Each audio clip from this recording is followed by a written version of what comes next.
আসসালামু আলাইকুম। পিউস daily life থেকে আমি পিউ আরও একবার সবাইকে স্বাগত জানাই। যে যেখান থেকে আমার ভিডিওটি দেখছেন, আশা করছি আল্লাহর রহমতে সবাই সুস্থ এবং ভালো আছেন। আলহামদুলিল্লাহ, আমিও আমার পরিবার নিয়ে ভালো আছি। আজকে আপনাদের সাথে শেয়ার করব আমার ব্যস্ত দিনের কিছু সুন্দর মুহূর্ত, আলমারি গোছানো, সাথে দুপুরের রান্না আর গাছ থেকে টাটকা সবজি তোলা। তাহলে চলুন শুরু করি। দিনটা সুন্দরভাবে শুরু করতে আমি আগে নাস্তা আর সাথে এক কাপ চা খেয়ে নেই, তারপর শুরু করি ঘরের কাজ। আজকে সকালে ঘুম থেকে উঠতে আমার অনেকটাই দেরি হয়ে গিয়েছে, ঠান্ডা একটু ওয়েদার দেখে ঘুমটা ভালো হচ্ছিল। আর ছেলের তো স্কুলও ছিল না, তো ওরকম একটা টেনশন ছিল না। তবে দেরিতে উঠলে অনেক কাজেরই দেরি হয়ে যায়, আর সকালে একটু আগে উঠলে কাজে একটু রহমত পাওয়া যায় আর অনেক তাড়াতাড়ি কাজ শেষ হয়। এ পাশে আমি রুটি ভেজে নিচ্ছি। আজকে গাছের কাঁঠাল দিয়ে রুটি খাবো।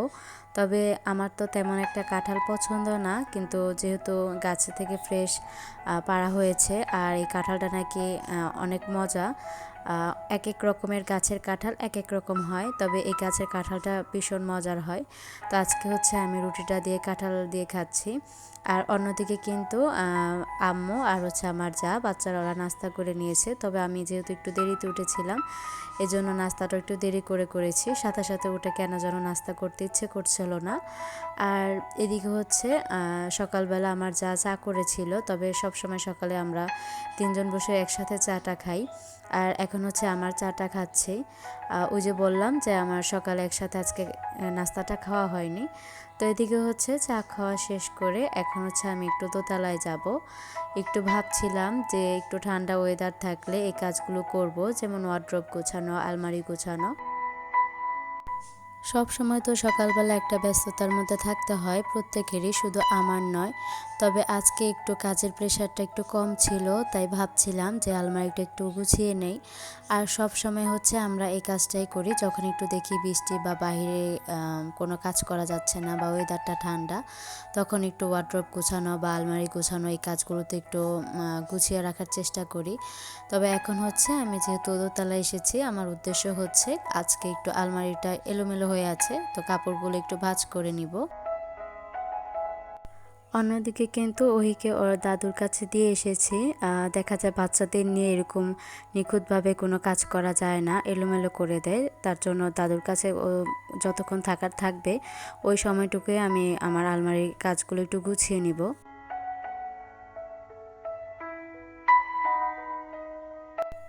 গুছানো আলমারি শুধু দেখতেই সুন্দর লাগে না, বরং গুছিয়ে রাখলে প্রয়োজনের সময় জিনিসপত্র খুব সহজেই খুঁজে পাওয়া যায়। তো আজকে এখানে আমি যে কাপড়গুলো ভাঁজ করা বা এলোমেলো ছিল সেগুলো সব কিছু নামিয়ে নিচ্ছি।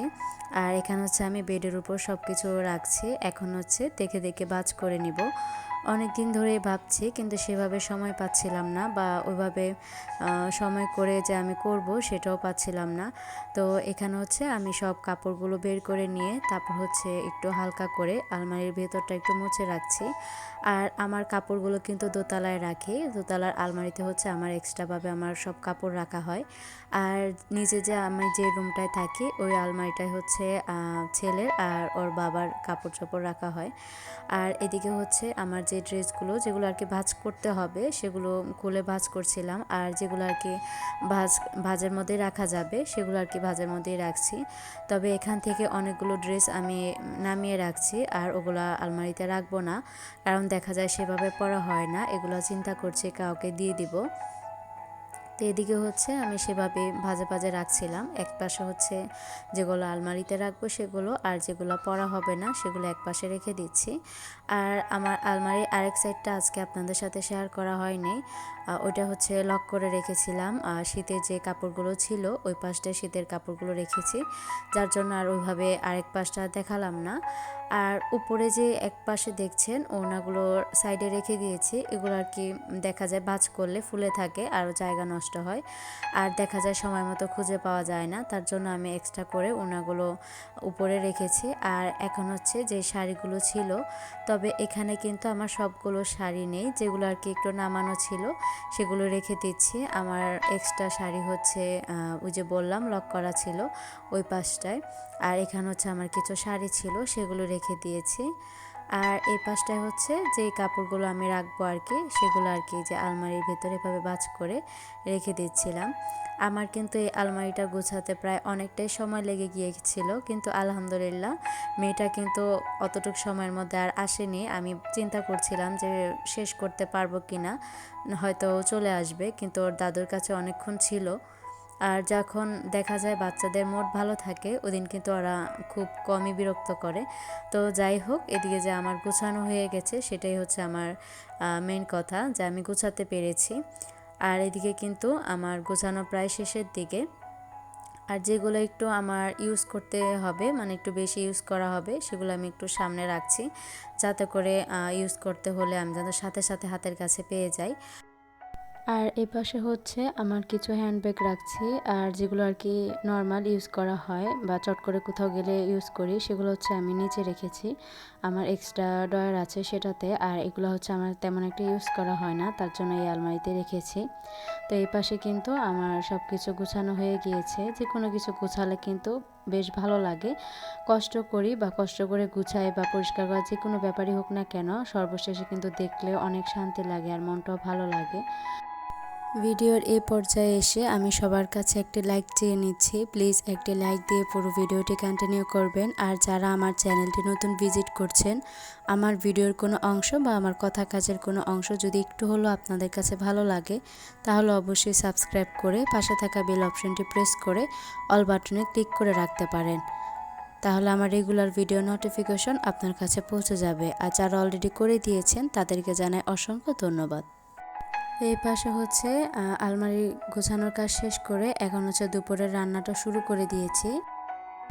এই পাশে হচ্ছে একটু বেগুন ভেজে নিচ্ছি, সাথে একটু আলুটাও ভেজে নিয়েছি। আজকে হচ্ছে একটু রুই মাছ রান্না করব। তো এইভাবে আলু আর বেগুনে ভেজে মাছটা ভেজে রান্না করলে ভীষণ ভালো লাগে। আর অনেক দিন পরে হচ্ছে রুই মাছটা রান্না করা হচ্ছিল, আর বাচ্চারা অনেক পছন্দ করে, তো ওদের কথা ভেবে আজকে রুই মাছ রান্না করছি।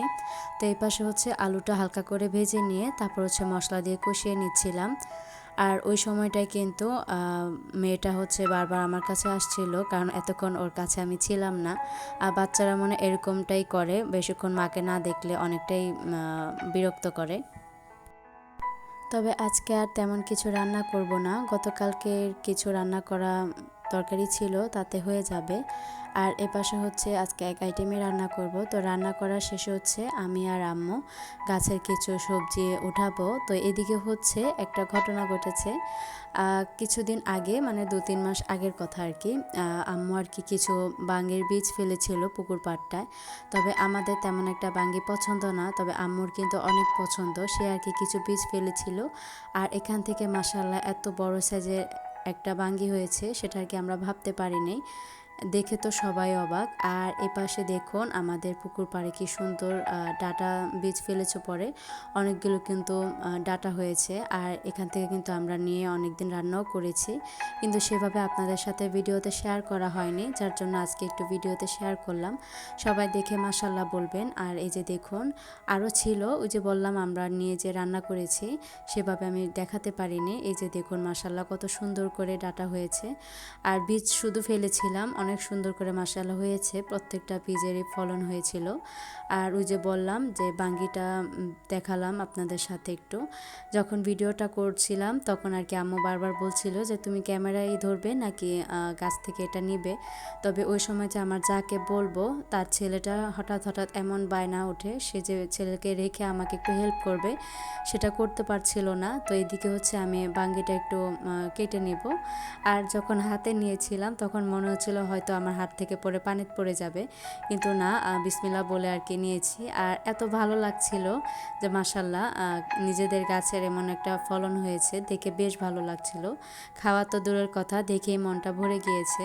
আর এই বাঙ্গিটা হচ্ছে আম্মুর অনেক শখের, সে তো খুব খুশি আজকে তার এই বাঙ্গিটা দেখে। তো তখন বলছিল যে আমি এভাবে ফেলে রেখেছিলাম, কিন্তু হবে এটা কখনো ভাবিনি।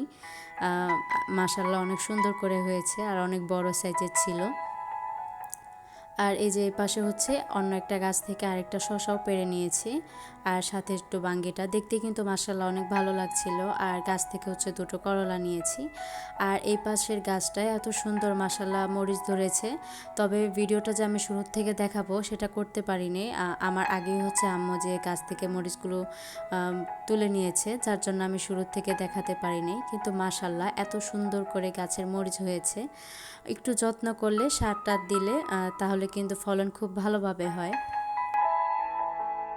আর এটা হচ্ছে আমাদের পুকুর পাড়ের সামনের দিকের অংশটুকু গাছের মরিচ থেকে মরিচ তুলেছে। আরও অনেক মরিচ গাছ আছে, ইনশাল্লাহ অন্য একটি ভিডিওতে আমি শেয়ার করব অল্প অল্প করে। আর এই যে এই পাশটায় দেখতে পাচ্ছেন, এটা হচ্ছে পুকুরের এই পাশের অংশটুকু আর কি, আমাদের বাড়িতে যাওয়ার পথের সাইডের অংশে এত পরিমাণে কামরাঙ্গা গাছ থেকে কামরাঙ্গা পড়ে নষ্ট হচ্ছে। আর পড়েছিল বৃষ্টির জন্য, কিন্তু একদিন আর আসতে পারিনি, ওইভাবে দেখতেও পারিনি। তো এই যে দেখুন অনেক পরিমাণে কামরাঙ্গা পড়ে আছে। আর মাশাল্লাহ গাছে কামরাঙ্গাগুলো এত পরিমাণে মিষ্টি হয়, তবে ওই যে বললাম পড়ে নষ্ট হয়ে গিয়েছে, তার জন্য আমরা অনেকটাই আফসোস করছিলাম। তো কিছু করার নেই, গাছে যে অল্প পরিমাণে আছে সেগুলো হচ্ছে আমরা আজকে তুলে নিব। তবে আমি আর গাছ থেকে কামরাঙ্গা তুলে নেওয়ার ভিডিওটা শেয়ার করতে পারলাম না। আলহামদুলিল্লাহ আজকে সব কাজ শেষ করলাম। তবে আপনাদের কাছে ভিডিওটি কেমন লেগেছে কমেন্ট করে জানাবেন। তো কথা বলতে বলতে কিন্তু আমার ভিডিও শেষ পর্যায়ে চলে এসেছি। তো আমার পরবর্তী ভিডিও দেখার আমন্ত্রণ জানিয়ে সকলের সুস্থতা কামনা করে আজকের মতো এখানেই বিদায় নিচ্ছি। আল্লাহ হাফিজ, আসসালামু আলাইকুম।